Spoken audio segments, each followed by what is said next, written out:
Hey everybody, it's Keith with the Common Sense Practical Prepper podcast with your 1-minute survival tip for July 30th, 2024. This will be a bit longer than a 1-minute survival tip, so I want to get a few things off my chest. First of all, your mental health. Your mental health, in my opinion, is paramount. Your mental health ranks slightly above your physical health, especially when it comes to stressful situations, whether it's day-to-day life or SHTF situations. But I think that someone who is maybe a little overweight, maybe a little bit out of shape, but is mentally sound, perhaps may have a slight advantage over somebody who is very physically fit, but maybe not as mentally sound. Now, this past weekend, I stayed away from social media as much as I could, and I believe it was Sunday. I was online a very small amount, just to check a couple work emails, a couple work messages.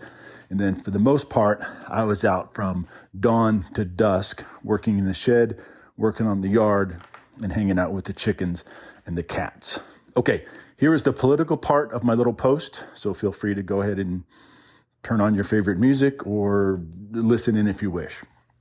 I've decided to go ahead and take a hiatus from posting my podcast, my little survival tips, because I think that when at 100 days, 90 some days until the election, that this election is basically going to define the next several years, if not several decades here in the United States and how things go. I'm a firm believer that if Harris and her administration is elected, that whatever the current administration put into place as far as taxes, social justice programs, Green New Deal, all that stuff will absolutely be accelerated and go on steroids. If you remember correctly, 2020 election, Harris polled 1% and dropped out. Very unfavorable. Nobody liked her. She is very far left. She is further left than Bernie Sanders, and that is saying something. So she is, for the most part, not a very good politician, basically has no agenda other than Trump sucks, and that's about it. So I am also a firm believer that if Trump is elected, the previous administration gets back in, that prices will go down, inflation will go down, he'll get us out of these wars, and everything will be in really good shape for at least that 4 years. And then maybe after, who knows? Now, the media. If you think that the media, the mainstream media, left and right for the most part, if you think that they're being fair and unbiased, you're doing it wrong. Now, if you recall correctly, everybody with half a brain, whether you want to believe it or not, has realized a long time ago that President Biden was in mental decline. It's just a reality. It was so evident. But when you brought that up, even recently, about a month and a half ago, we were told those were deep fake videos. That was not him getting lost on the stage. That was not him shaking the imaginary hands of people as he was leaving an event. We were told those were all fake. Now we have the debate. Maybe 3 or 4 weeks after that, he does terrible in the debate. And then a week or two after that, he needs to step down.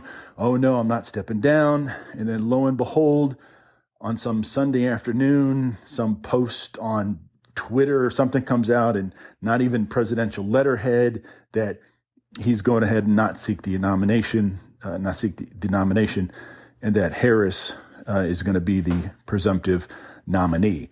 Whole different story about that. But again, in my opinion, I'm a firm believer this was all set up for him to fail. This is all just part of it.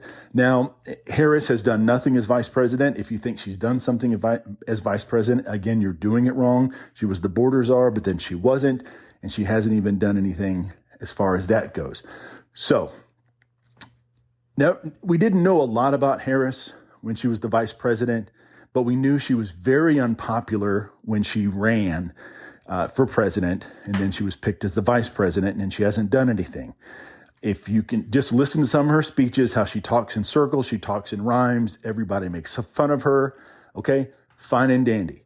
So now when we were told Biden was great, sharp as a tack, the smartest guy in the room. And then 3 weeks later, as soon as the debate was over, everybody in the media switched their tune, just like flipping a light switch. Oh my gosh, what has happened to Biden? I don't think he can be president. He might have to step down. It's so funny. It's comical. So I'm not sure what's worse, the media who puts that out there or the people who believe what the media is telling them. Absolutely insane. All set up from the beginning, all orchestrated, and we know who is behind all of this. So Biden is basically told, you need to step down. You're not going to be the nominee, or we're going to 25th Amendment you, and that's going to look even worse on your crappy record. And Kamala's going to step in, and then he's just going to keep a low profile. How he does that with the Middle East on fire is beyond me. So anyway, this is all planned out. Now, all of a sudden, now that Harris has stepped in, the media, oh, a great prosecutor. She's going to save us from Trump, who is a threat to democracy. It's really funny. The people who basically pushed Biden out of office, a silent coup, nobody's going to be able to vote in the Democratic primary. All the people that were going to vote for Biden, all the delegates, it's all gone. So for someone to lecture the right on being a threat to democracy, that's exactly what we're seeing here now. And nobody's going to be held accountable. Nobody's going to be called to task because the media's taking their marching orders. And now Harris is just the best thing since sliced bread. She has no platform. She might have a platform in a few weeks after the convention when somebody tells her what to say. But currently, she's just talking in circles, talking in rhymes, and she's not making any sense. All the left has is, we hate Trump. He's a convicted felon. And then what Trump has is all the things that he accomplished in his 4 years. So don't even get me started on, white guys for Harris, white males for Harris, or whatever that little grassroots organization is. What a joke. So I'll get off my soapbox. I need to concentrate, as I have been, on two scenarios. I am going to prepare for the worst, but expect the best. Both prep-wise, both financially, both everything else going on in my life, my career, retirement, everything, investments, everything that I'm doing now basically hinges on the election in November. If Harris, left over the previous or the current administration, she stays in office, I've got a whole set of plans I'm going to try to set in motion to protect myself, financially, basically financially, to be able to have enough money because taxes are going to go up. Don't think they won't. And we're going to be paying for, and who knows, a couple more wars. If Trump gets back into office, again, a whole new set of financial plans, of financial things I'm going to set in motion. And it would obviously benefit anybody, not just me, anybody, that if he was to get into office economically, financially, mentally, it would benefit every single person in the United States and then people around the world.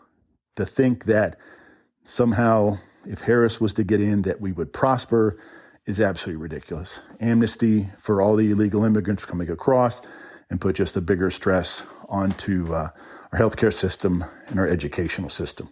So for those folks that are still prepping, please continue. Don't stop. You may want to accelerate things. There are plenty of information out there, my podcast, all sorts of folks on YouTube. And please don't take the word of some fancy Hollywood elite. This is what I think about actors. Actors get paid to be somebody they're not. I don't know any professional actors. All I know from actors and actresses is what they portray on the screen. They're a bad guy. They're a good guy. They're a funny person. They're a mean person. That's them pretending to be someone that they're not. So when an actor, actress comes on and gives you their opinion on what they think about politics, what do they really think? Is that their real opinion, or are they acting? Now, folks that are financially insulated from high taxes, inflation, the mega rich, your folks in Hollywood, the elites in Hollywood, they don't care what's going to happen. They honestly don't care who gets into office because they are insulated from that. If Trump gets back into office, they make a lot more money in their investments. If Harris gets into office, then they don't make as much. They get taxed more, but they're going to put on a happy face and say that everything is fine.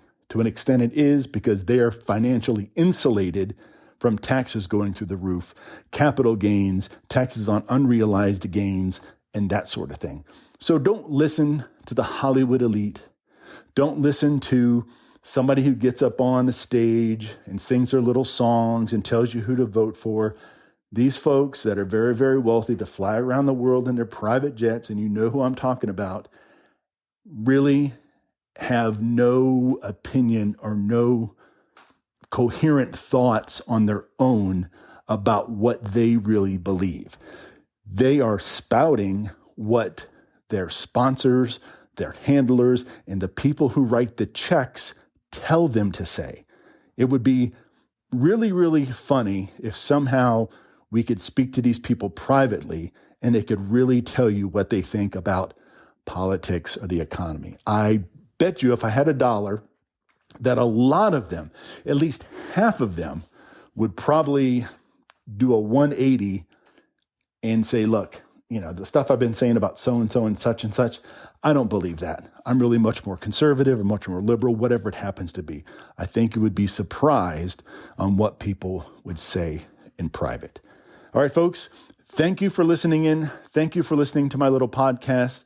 Thank you for listening to my survival tips. Again, I'm going to take a break. I am going to circle the wagons and crunch some numbers and get some things together, because I think that come November, regardless of who wins, it's going to be absolute chaos for probably several days, if not several weeks. A lot of people are not going to be happy. Half the country is not going to be happy, regardless of who wins. And I think that, along with the Middle East and the failed assassination attempt on former President Trump, I think all of that sets us up for a very, very spicy election season, and even a more spicy post-election season as we come up on the holidays. All right, folks, if you have any questions, you can always reach out to me at practicalpreppodcast@gmail.com. Thanks again.